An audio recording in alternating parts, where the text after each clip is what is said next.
We're about to start our first panel discussion of the day, Reimagining the Purpose of a Corporation. And the focus is on the evolving workplace and the challenges and opportunities that come with that, focusing on the context of diversity and inclusion. And it is my pleasure to introduce you to the moderator of this panel, Dr. Terry Cooper. She's the Chief Inclusion Officer for Deloitte, where she drives the strategy for recruiting, developing, and advancing a diverse workforce. And Deloitte is known, among other things, for incredible research studies, including a couple that are really pertinent to the topics at hand today. So you're going to hear more about those as well. Please put your hands together for Dr. Terry Cooper and this esteemed group of panelists. Thank you so much. Well, thank you, everyone. As mentioned, I'm Terry Cooper, the Chief Inclusion Officer for Deloitte, and I'm truly delighted to be here today at the Asian American Business Roundtable and to actually host this important conversation on diversity and inclusion within today's workforce. I would also be remiss if I didn't wish you all a Happy New Year as well. So to kick us off, I really wanted to spend a few minutes to level set what we mean and around the definitions that we leverage for diversity and inclusion. Because I think a lot of times we interplay the two, and just really wanted to make sure that we had some clarity in how we look at this particular issue. To us, diversity is the different skills, the backgrounds, the attributes, and the perspectives that each individual brings to the table. But inclusion is around leveraging what makes each person unique in a way that encourages them to be authentic and to know they are valued. And you've probably heard the saying a lot of times before, but I look at diversity as being invited to the party, whereas inclusion is being asked to dance. And there's a distinct difference there. Now, we know that the workforce and technology, as has already been discussed this morning, continues to evolve really rapidly within organizations.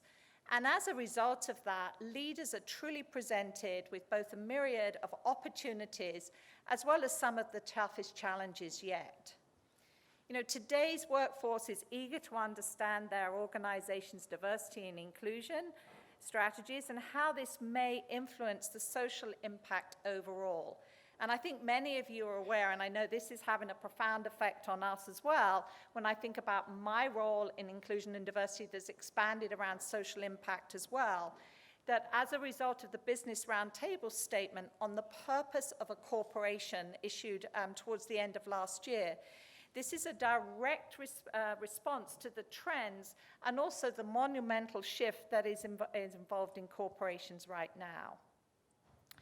So let me share a little bit with you about Deloitte. We really looked at inclusion, and we've really been advancing our agenda from a twofold approach.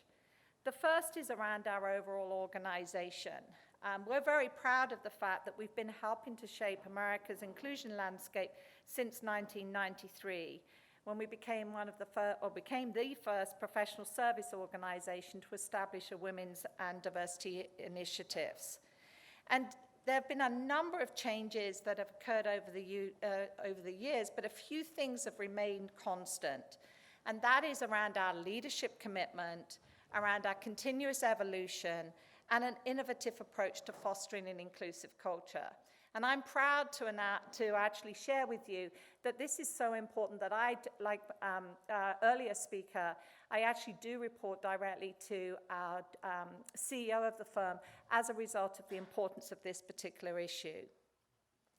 But it's also important that we, as we evolve and we move forward, we think about how we really drive in a culture of inclusion and a culture that's really looking at social impact. For us, it's important that our culture really focuses on how do we connect all of our individuals, all of our professionals. And as mentioned earlier, we're in a unique position where we are already at the stage where greater than 70% of our total workforce here in the US is millennials or younger. And so it's really important that we create that environment where each of them feels that they can belong, that they can be their authentic selves, and that they can grow, and that they feel they're growing within an organization that really has an impact as it relates to their social purpose. So one of the things that we've really been focusing on is around how do you influence that inclusive culture? And to us, there are 6 really key signature traits that every individual really needs to be focusing on and demonstrating in their day-to-day activities. And these behaviors or these traits, we also refer to them as the 6 C's, are really around, do you show a personal commitment to creating an inclusive environment? Are you committed to establishing true collaboration where every individual feels as though they have a voice? Are you curious, Indra talked about this, are you curious about finding out about people's strengths and how you can actually develop them further? Are you culturally intelligent? Are you cognizant of your bias? And perhaps most important of all, are you prepared to be courageous? And that's really a foundation for us right now as we move forward. Another example, and this will be relevant to this afternoon's discussion, we've evolved our business resource groups or employer resource groups. We still have them, but we've created what we've called inclusion councils as a way in which we can bring and build a sense of community to encourage authenticity and to bring those connections for everybody together rather than individuals being defined from a one-dimensional lens.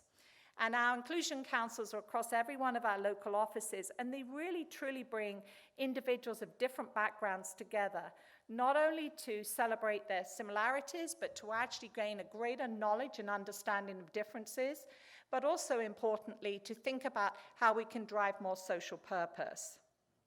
Linked to that, we have a significant focus on empowered well-being. And it's really our holistic approach that gives our people the support and the flexibility to make daily choices that truly enable them to maintain their energy, be confident and aware. And we recognize that is so critically important in today's technology age, where that feeling of being on 24/7 really has a significant impact on everyone. So as we move forward, as mentioned, we try and do a lot of research in this area, and I thought I'd share with you one element around the importance of having that inclusive culture, the importance of organizations thinking about inclusion as it relates to their social impact as well. Recently, we actually put together a piece of research, Unleashing the Power of Inclusion. And what was fascinating for us is that 80% of the respondents indicated that inclusion is a critical component for them when they're selecting an employee. And that 39% of respondents would report that they would leave their current organization for a more inclusive one if it's not living up to their expectations around that inclusive environment, as well as their expectations as it relates to the purpose. And in fact, almost a quarter of individuals reported they've already left organizations because they didn't fulfill those requirements. So as we think about today's panel, this panel and the following panels, it's really important that we recognize that inclusion can truly make or break today's workforce. As organizations continue to wage the war for talent, culture can be that deciding factor. We know that individuals or the workforce of today wants to feel that they can be themselves. They want their perspectives to be heard, and they want to feel that everybody has a seat at the table. And when we asked millennials and younger, what is it that is most important to them when they're thinking about that inclusive culture? There are really 3 elements. Authenticity. They want to feel that they can be themselves, that they can leverage their unique strengths, and that they can share their perspectives. Flexibility, I think that was already discussed earlier, choosing where and when their work gets done without having to compromise other aspects of their lives. And the part that we really want to focus on this morning as well is around purpose. How can they make an impact and understand how their work truly fits into the bigger picture? So with that, I'm delighted that we have our esteemed panelists here, Anish Butler and Lisa Chang.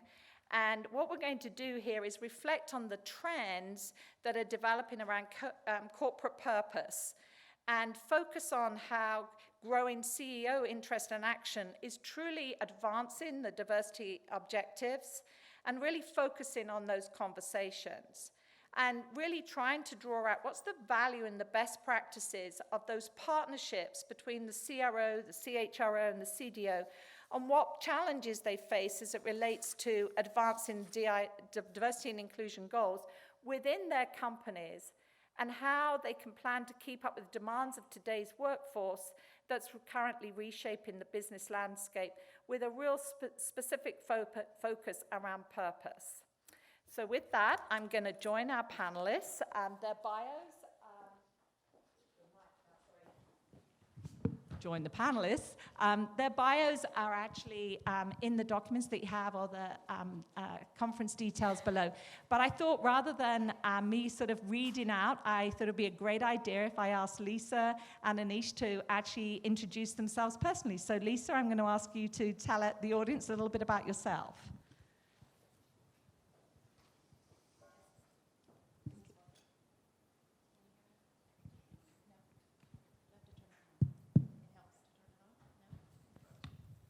Hello. Sorry, technical difficulties. Good morning. Thank you for inviting me to be here, John. I really appreciate the opportunity, and I'm honored to be on the panel with you, Anish, today. I'm Lisa Chang, and I am the Chief People and Culture Officer for Coca-Cola. So interestingly, that I follow Indra.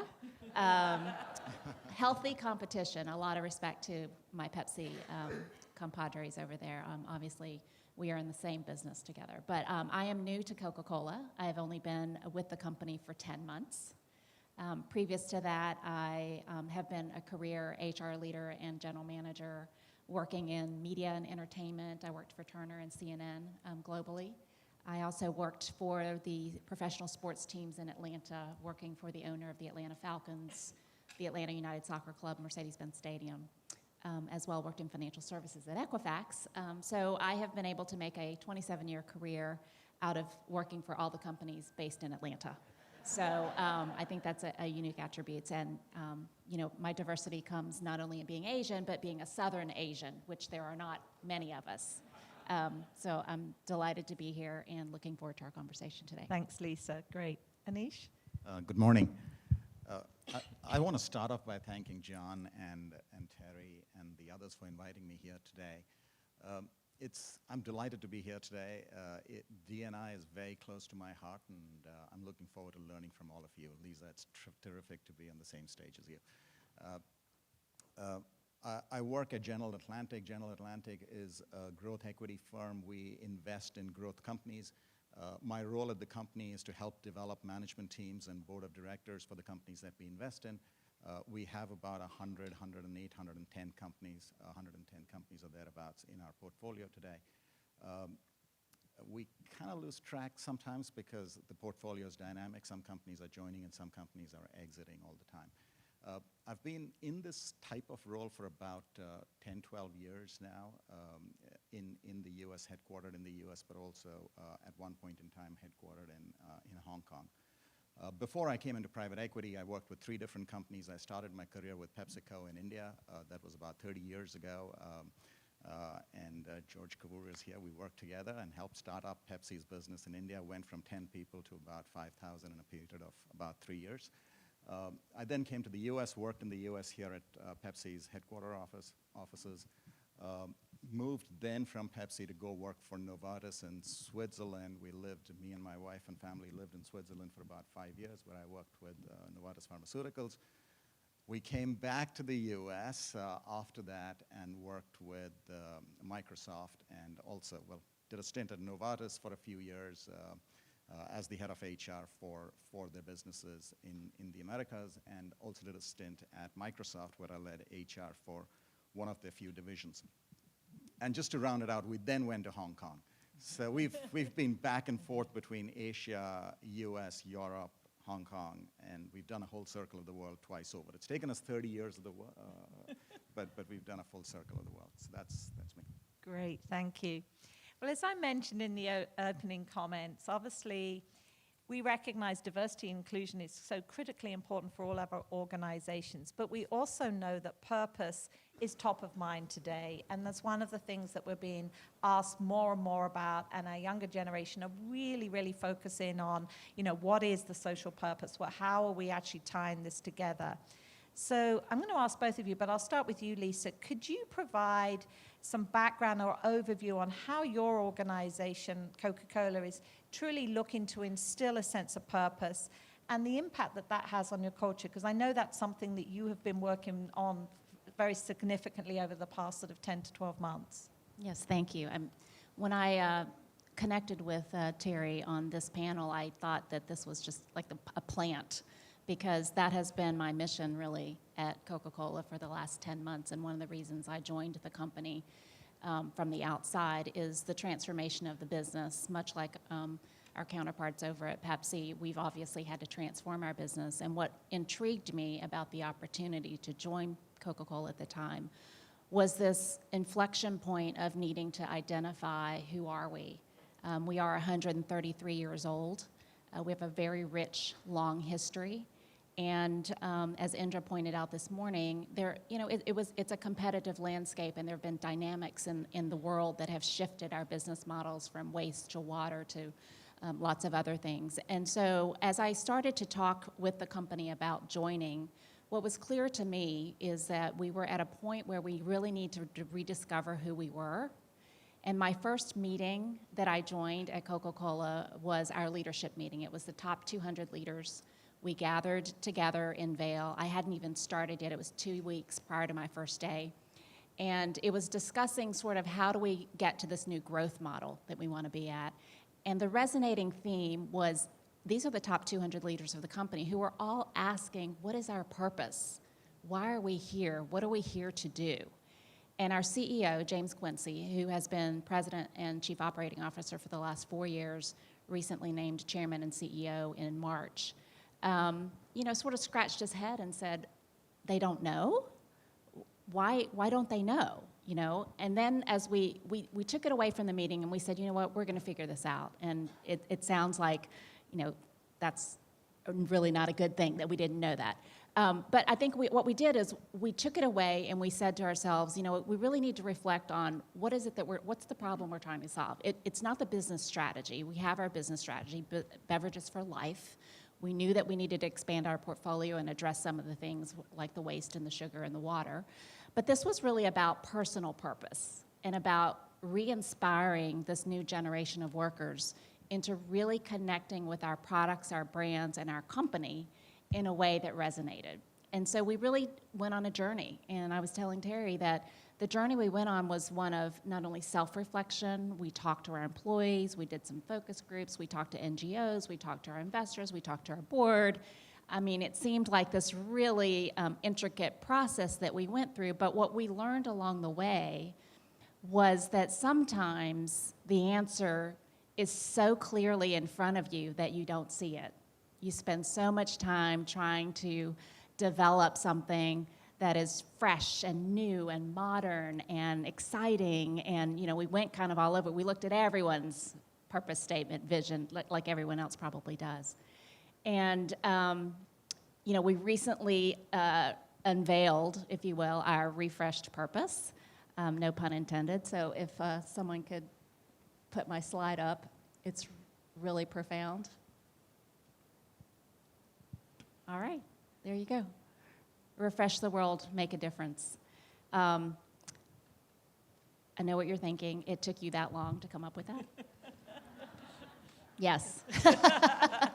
Sometimes the simplest things are the hardest. But I think what's important about this, and the reason I wanted to share the journey, is what we did and what our CEO did with all this data and information that we gave him is he went off and he pulled from the archives 100 years worth of history about the company. Who are we? What started our business? What inspired our company to start? What was the secret formula? What was the partnership with our customers? How did we go from being a US company to a global company? And all along the way, what was clear to us is our purpose hasn't changed. It's always been about refreshing the world and our customers. The only thing that has changed is sort of the feeling behind it in terms of what the term refresh means. Because at the time, it probably had a more narrow meaning around, refreshing the palate. And today, our meaning is much more around refreshing the entire person, the soul, the life. And so the addition that we added was to make a difference, which is really a meaningful part of our purpose statement, because we also feel that we have a social responsibility to be a stellar employer, a stellar brand, and to support the communities in which we live. And Coca-Cola has had a rich history of doing that, but even more so, to your point, which I'm sure we'll talk more about, this new generation of employees expects and demands that companies be socially responsible. And so the collection of our personal purpose about who we are as a brand and what our expectation is that we expect not only our company to do, but our people to do, is now reflected in this. So that's a long-winded answer to your question of the journey that we've been on, but I'm really excited about this rollout. It's just launched, and I'll tell you a little bit more about sort of our plans with it. Excellent. Thanks, Lisa.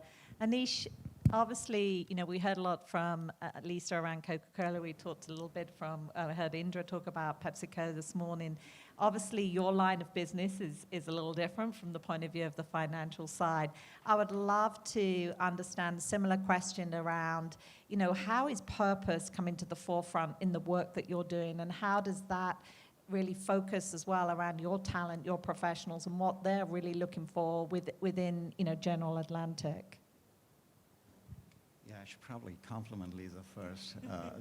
I thought that mission statement or the purpose statement was fantastic. It's so simple, so easy to digest, so easy to remember. We are investors, but I think to just say that is not going to do full justice to who we are. To tell that story, I would say I probably need to take you back about 40 years when General Atlantic was formed. And GA was formed when Chuck Feeney had sold his interest in duty-free shops and had set up Atlantic Philanthropy. And General Atlantic at that point in time was a captive investment firm for Atlantic Philanthropy. And Chuck Feeney's mission in life was to give away most of his money during his lifetime. And he's credited as being one of the biggest philanthropists of his times, and has given away over $8 billion during his lifetime. And we've been very humbled to have played a small part in helping him expand the capacity. So this notion of expanding capacity and doing good is a key part of the culture that stays with GA, and almost every partner and every principal in some shape or form is participating in that. Now, General Atlantic as an investor is a growth equity investor. And what I mean by that is that we try and find first and then partner with very high quality entrepreneurs who have come up with creative and new ideas, and then help them scale their businesses. We started off by being investors in the tech sector, and over a period of time have diversified into other sectors, which includes healthcare services, life sciences more recently, technology still continues, consumer and retail, financial services. In terms of purpose and how it connects with culture, I think the best way for me to explain that would be, one, we are growth. Second, we are all about growth. Second, we are all about being a global firm and a connected partnership. And thirdly, we are all about this notion of partnerships, whether it's a partnership internally within GA or whether it's a partnership with our fellow shareholders, because for the most part we do minority investing with influence, or it's a partnership with the companies that we work with the management teams or the board of directors. Excellent, thank you. So as I was reflecting as you were both talking about the purpose, to also think about values. So we know that when today's workforce is looking to make their choices, whether it's for potential employees, whether it's as consumers, or if it's as investors, they're really focused on looking at the alignment around values. And I know at Deloitte that's something that we're constantly, when we're looking at our social responsibility around what are our core values and how do we demonstrate those on an ongoing basis. And then obviously, how do we then react to situations that occur in the external environment out of our four walls? I would love to get your thinking on how does your organization really leverage the role of values as you're designing your business strategy and the communication that you have with your professionals? So Anish, maybe you could take the lead there. Sure. I could probably start by telling a story, right? Because that'll be a good way of illustrating how we connect value with our purpose. Very recently, about a year or so ago, we invested in a company which has an incredible potential for growth, and we helped the company set up their strategy or fine-tune their strategy. The CEO was appointed. Can you hear me now? So we invested in this company about a year or so ago. The company was formed to serve a purpose, which was to support its customer groups, and it was at a very early stage, and therefore we had to appoint a CEO, help the CEO build his management team, also set up a board of directors for the company, worked with the CEO to craft a strategy, and the company slowly started to take shape. However, the company wasn't doing as well as we expected this company to do. The pipeline was not great. 2020 did not look fantastic. And so we were a little worried about what we had signed up for. And at about this time, there was a strategic who came to us and made us an offer for about 2x the money that we had invested in this company. Now, it would have been easy for us as an investor to say, gosh, in 1 year we are doubling our money, let's just take it and go, right? My partner who leads this investment, he made a pretty gutsy decision where he said that the right thing for us to do at this point in time is to stay true to our purpose. And we decided to double down. We said no to that offer because we truly believe in the value that this company is going to create over the long term. We had to let the CEO go because he wasn't performing well. So, if you think about the investor's mindset, it would have been so easy for this investor to say, I do not have a leader in the company. My company is not performing well. Let me double my money and get out of here. But because we are long-term investors, and because we truly believe in helping the companies find their path and scale them appropriately, he made that gutsy decision to say, no, I don't want to make that short-term decision. I'd rather stay invested in the company for the long term. So that's one way our long-term orientation on growth played out in this setting. No, I really appreciate that, Anish. So Lisa, sort of moving on around the values, maybe we can pivot a little bit from the point of view, if you can weave in anything around from a diversity and inclusion lens, because I know we at Deloitte have challenges at times around adhering to our values and then thinking about the type of work that we may do with other organizations. And so really, and that's becoming more and more challenging as we move forward. We work with a whole plethora of different clients in different industries, across different sectors, et cetera. And there are times where we get challenged by our employees around why are we doing that type of work? And I don't know if you can perhaps provide some insights there from a Coca-Cola lens as well. Sure. I'll start with also mentioning that when we redid our purpose statement and went through sort of the exercise of who are we, we danced around, as most people do, between mission, vision, values, purpose, what's the difference, and kind of the whole smorgasbord that's there. And what I would say about values just generally is Coca-Cola has had a series of 5 values for a really long time, and they're inclusion, collaboration, communication, the typical ones that, if you type it, if you Google values, they all come up. What we decided to do this time is not get rid of them, because some of them have been reinvented into things like we have growth behaviors that we're really focused on, is what's going to drive the growth of our business, and it's an iterative mindset. It's being inclusive. It's making sure that we're collaborating and communicating. But to your point about sort of where does that lead us, we feel that one thing that Coca-Cola has pretty much stood true to is sort of doing the right thing. It's something that, although not really a formal tagline of ours, is something that we feel like we have always done. And so we, as part of our purpose, said to ourselves, we're going to use that as the guidepost to make decisions about, is this the right thing to do, or is this not the right thing to do? And we weigh factors including what's the impact to not only our business and our people, but to society as a whole, to our constituents and our stakeholders. Because again, much like a lot of other consumer companies, we don't just think about our employees. I mean, our consumers are our constituent base as well. And so hopefully that's something we take into consideration. The challenge in the dynamic that we're dealing with is a very polarizing world.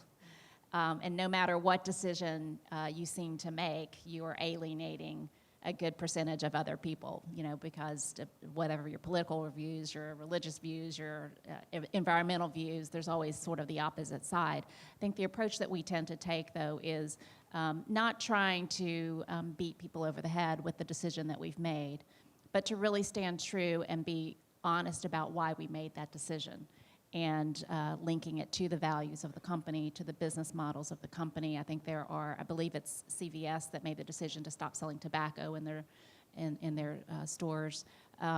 When you make a decision like that, it is controversial on many levels, but if you stay true to your purpose, typically all you can ask for is respect of the values that you've put out there, as opposed to necessarily 100% agreement. So we feel that that's an important part of it.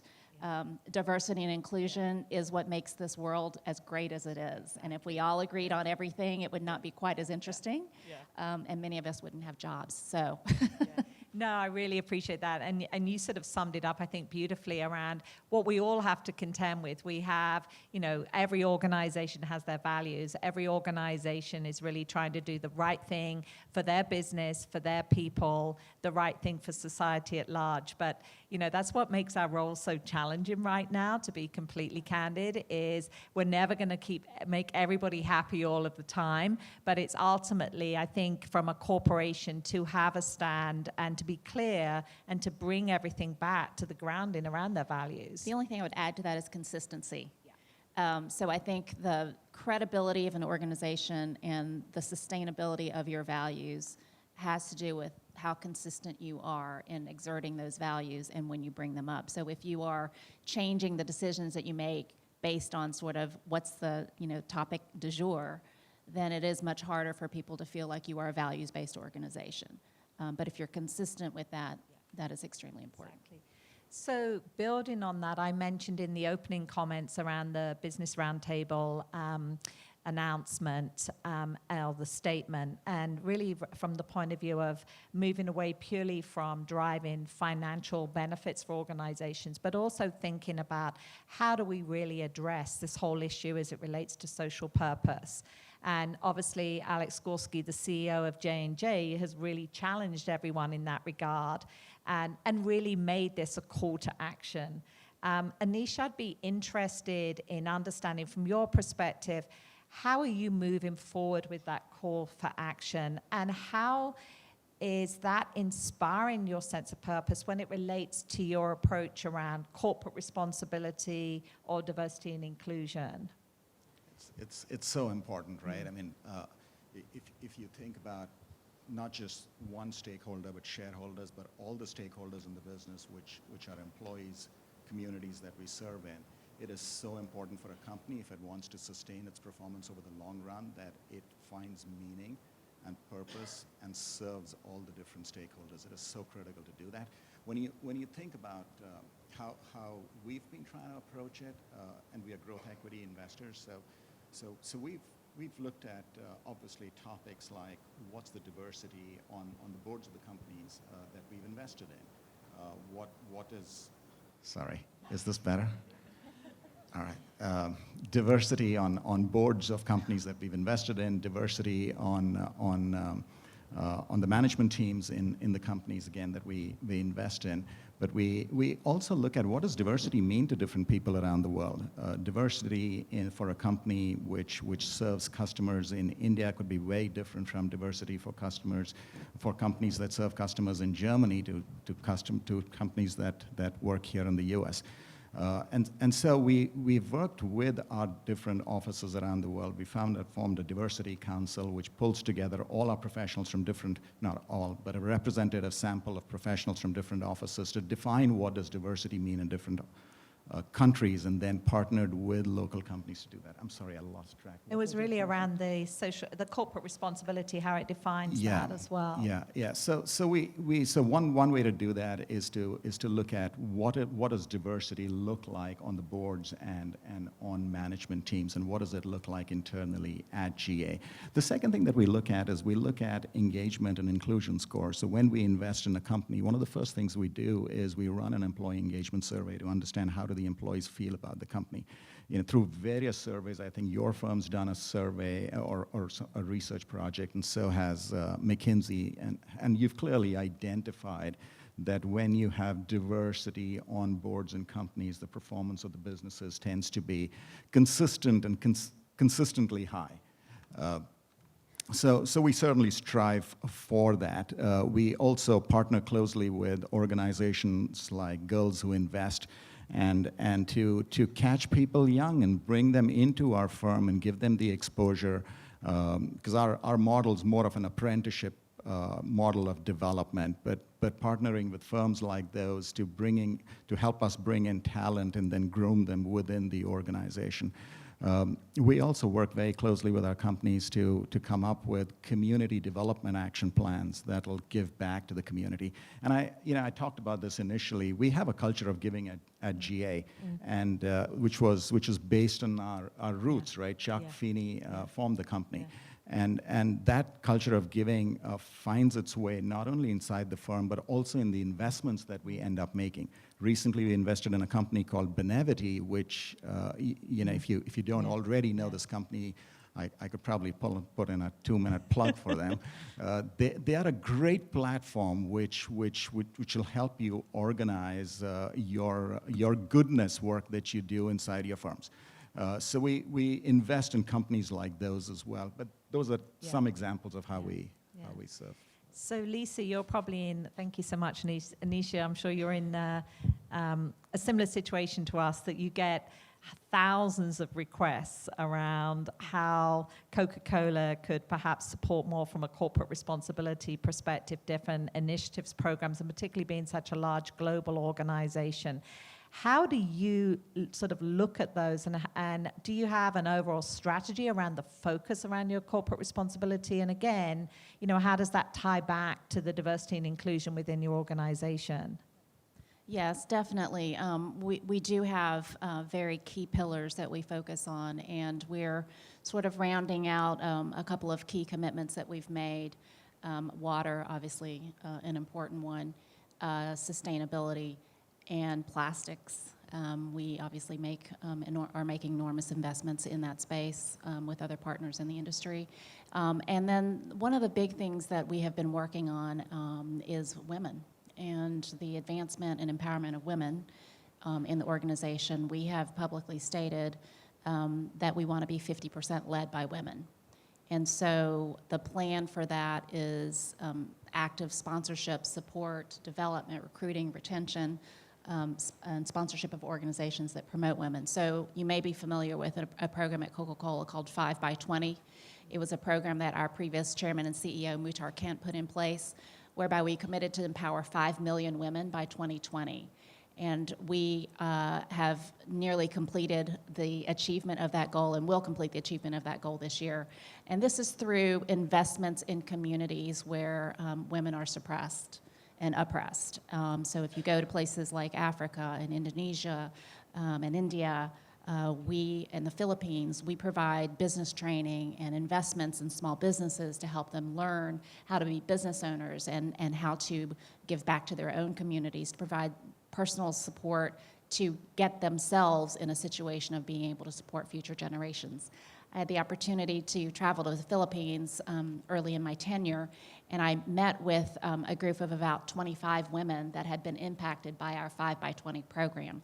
And these were women who had previously, scavenged for a living. They weren't business owners.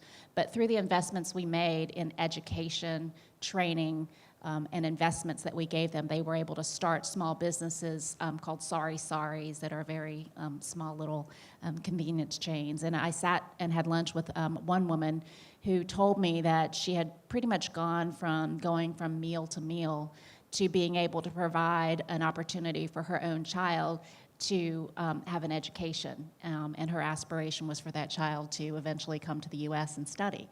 So I think there are programs like that that not only link back to who we are, but invest in the communities in which we have consumers that we support. And much like, again, our counterparts, some of the products that we provide are special things. And so it's important for us to make sure that we're able to help them provide for that.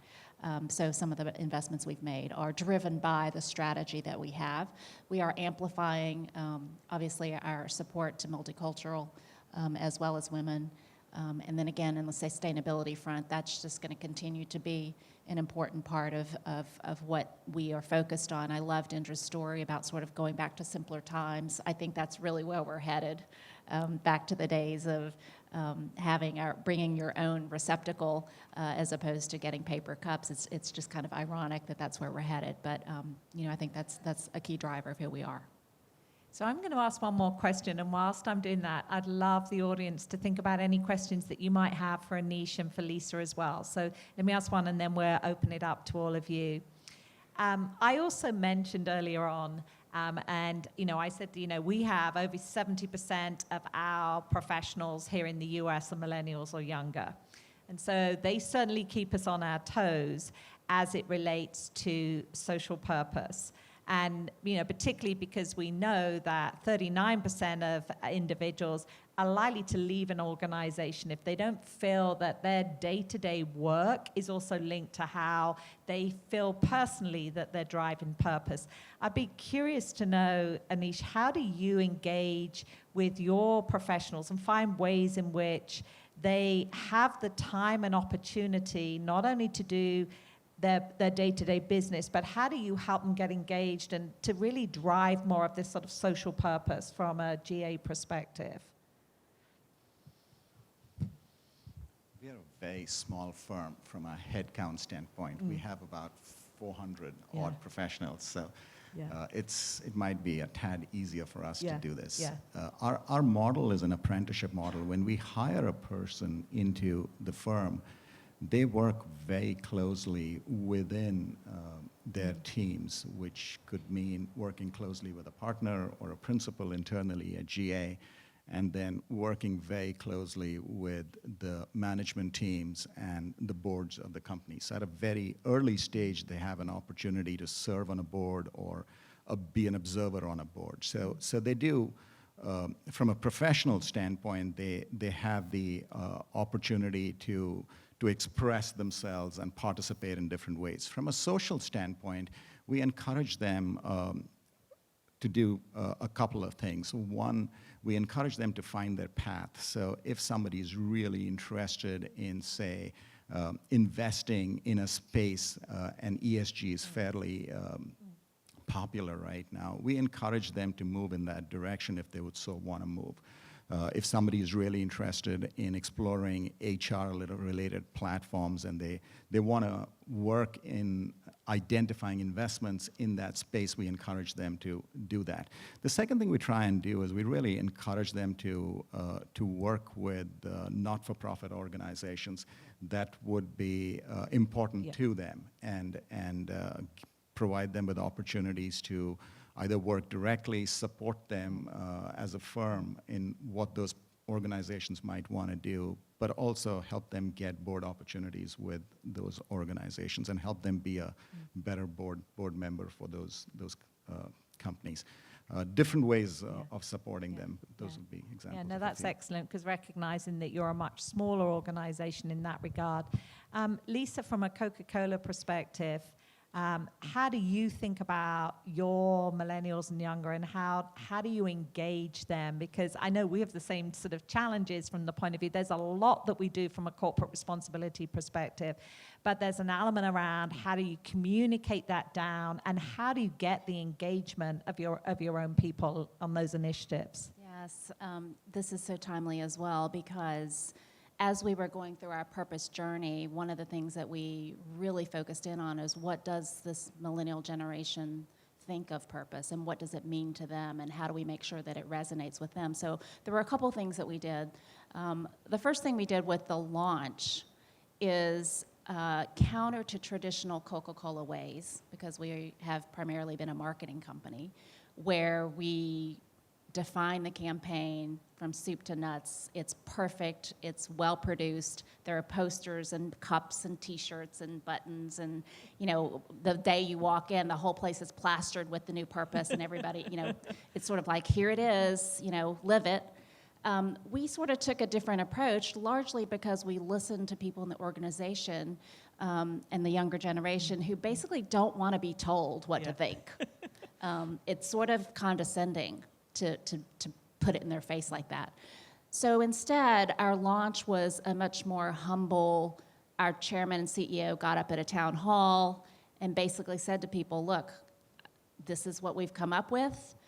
We think it's pretty good, but we want you to soak in it and live it, and sort of tell us what we're doing right, and tell us if we need to refine it a little bit, and make it your own. So we didn't do what we did in the past, which has made everybody cookie cutter think about it. What we're going to do instead is have different groups of employees, whether you're with a BRG or you're at a department or whatever, really spend some time talking about what does purpose mean to you, and what does our purpose mean to you, and how does it show up where you are. So I think the shifting from, I think Satya says it extremely well. I mean, they've done some amazing things at Microsoft under his leadership, is you have to go from a know-it-all culture to a learn-it-all culture, right? And so we're trying to shift our own mentality from, we don't know all the answers, to giving people the platform for it. So I think that's one thing we did. The second thing is, it's going back to this listening piece, because I had to present our new purpose and culture with our chairman to the board. And one of the most impactful things we did is I gave the assignment to a group of millennials in our company, and I said, go produce a little, 3-minute video on what culture and purpose means to you. And they said, well, what do you want it to say? I said, it's yours. And it came back, and it was spot on, it was authentic, and just really impactful. And I think if you listen, it makes all the difference. And that's great, Lisa. And I think Indra sort of highlighted that as well, from the point of view of that flip between, in the past, you would brief the senior executives and train the more junior. And that flip now from the point of view of actually really training our executives around, things have changed, and we have to think about how do we bring that broader perspective, and how do we pivot on the way in which we've done things in the past to ensure that we bring that thinking and the opportunity for our younger generation to really have ownership around how we're driving things forward. So that's great, thank you. Any questions from the audience? Yes, there's one right at the back. Thank you.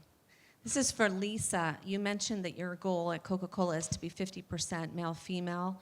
At a certain point, I'm curious about how you're engaging men in the discussion around elevating women within the organization. It's a great question. We definitely have involved all the men in the organization around it, from our CEO to other men in the organization. We have a Global Women Leadership Council, which is comprised of top leaders in the company that are specifically asked to elevate the discussion and the agenda on how we achieve our goals and objectives with the senior leadership team. And there are men on that committee who are at the table helping us to understand what we need to do. We try to be obviously as inclusive as possible, even in our aspiration for that. And it really is about inviting them to the table and making sure they understand that it's not at the exclusion of men, but it's sort of in collaboration with them. So it's a journey. We're all learning it, but we're very grateful for all the support that we have from our chairman and the board down. That's Great, thanks, Lisa. Anybody else? Yes, another one at the back there. Thank you very much. My name is Henry Hu from IBM. For public companies which are constrained or have a quarterly and annual financial targets to hit, how can we make the case inside companies that all these social purpose and do good kind of things can translate into commercial value and drive growth in top line and bottom line? How do we make the business case? Then we just punted that to Lisa. No, I mean, it's a great logical question. However, there are studies abound, if you look, on how being socially responsible, being culturally responsible, being focused on people, all the softer stuff, does directly translate into better financial performance. I mean, it's the impetus for the Business Roundtable that Cyrus, the CEO of State Street Bank, put out. It's just a fact. It happens. I think what you discover is, over time, businesses are run by people. And so you have to really focus on what drives people, what motivates them in order to turn that into productivity for a company. So, I would say that I think it was harder probably 10, 15 years ago to have this conversation. It's not hard today. I'm sure that you're probably dealing with it a little bit too at these startup companies. Yeah, and don't underestimate the pressure on private companies to perform on a quarterly basis either. When there's capital that's invested in a company, the people who provide the capital do expect performance and consistent set of performance against the budgets that have been laid out. So I think the pressure is there on public companies, and we have both public and private companies in our portfolio, so there's pressure on public companies, there's also pressure on private companies. The only difference, I think, would be sometimes in private companies, it's easier to make a longer-term bet and take some pain in the short term in the interest of developing a stronger and a more healthy company longer term. That said, I think programs and investment in programs should be part of running a business, should be part of the cost of the business, right? And that needs to be built into the budgets. And the company would then need to deliver on those budgets. So I think whether the company is public or it's private, they need to think longer term. And when they think longer term, sustainability is hugely important. Sustaining a business performance is hugely important, and so is therefore satisfying the needs of all the stakeholders in the business. Just one other thing, if I can add to that, because I totally agree, because I think obviously they're not at the exclusion of each other, right? If you don't perform, you're not a business. We have sort of an interesting internal comparison in that, being a company that's 133 years old, some of our culture evolution has been met with a bit of skepticism by people that have been with the company for a long time, where they feel we're not a family culture anymore. What happened to the family environment? And our CEO makes it very clear, we're not a family, we're a team.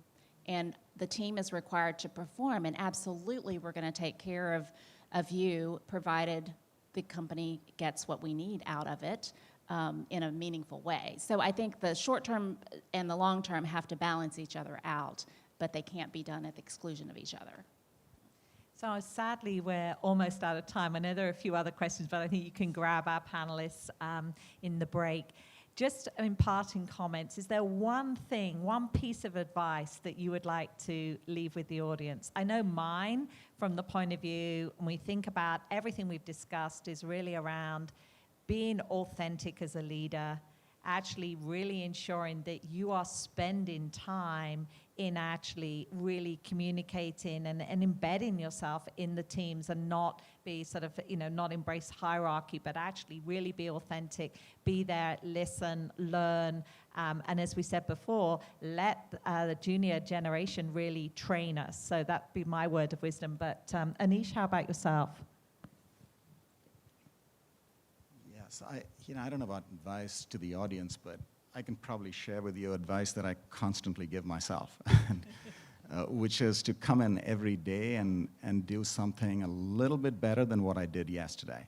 And it's just having belief, right, that we've been given this gift of this great machine, which is a human body, which does incredible things and can change and evolve as time goes on. And the belief that if you set your mind to it, then you can pretty much achieve anything. And taking the time to take fear out of the mind, right? Because quite often it's the fear of, I don't look like everyone else around me, and therefore they may not accept me, or that I need to work and I need to pay the rent check, and so I need to conform, and so on and so forth. So I would say, find the creativity and the energy, and that's what I keep telling myself, come in every day and do things a little bit better. If I'm selecting a person, come in tomorrow, I should be better at assessment. If I'm coaching someone, come in tomorrow, I want to be a little bit better than what I did yesterday. That's excellent. Lisa? Yes. So I think I would sum it up as sort of show me, don't tell me, or lead by example. So everything that we've sort of talked about today in terms of listening to others, the example I gave about us not putting the campaign out there, but instead letting people kind of come up with their own. I think corporations in the past, we got a little too preachy with people, and we sort of told them, this is what we're doing, this is how we know, we have all the answers. My daughter, who graduated from college fairly recently, got into the workplace. I was having dinner with her one night, and I said, what's the most profound thing you learned as being in college? What surprised you the most? And she said, what surprised me the most is that adults really aren't as smart as you think they are, and they don't have all the answers. And I think that's really profound, because I think as leaders and managers and executives, we all grew up thinking that once you got to the seat, you had all the answers, but we realize that we don't. And so the best way to kind of continue to propagate the learning is to just show people you're listening, show them nothing is beneath me. Show them authenticity and transparency, and I want to get better every day, and there's still more that I can learn. So that's the advice I would give, and I think that's the aspiration I have, is to continue to do that every day. So with that, John, thank you so much for the invite through. Join in thanking Lisa and Anish, and thank you all so much.